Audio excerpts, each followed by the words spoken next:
My name is GEMBA. I'm a discovery system engineer at Ricoh Canada. The application name is GEMBA, named after one of Ricoh's values. GEMBA, the actual place. We learn from the facts and improve based on frontline customer experience. We often receive requests from clients to add a password to a native Excel file in Relativity.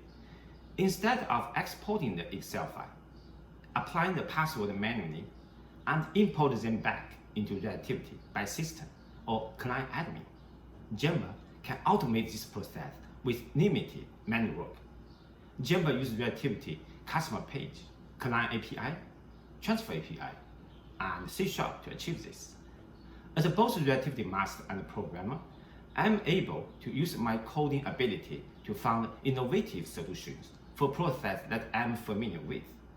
It is innovations like this that will help us expand the function of Relativity, which will in turn improve our client's experience. Winning a award could mean a loss to us. We can show we are unique in the industry and we can continuously improve our application based on the feedback we receive. As Relativity provides us with a lot of resources, such as the developer community side and platform help side, it makes our development look good and easy. At Ricoh Canada, we may have the highest rate of Relativity master and expert of team in the industry. The team really contributes a lot to the new concept and practice.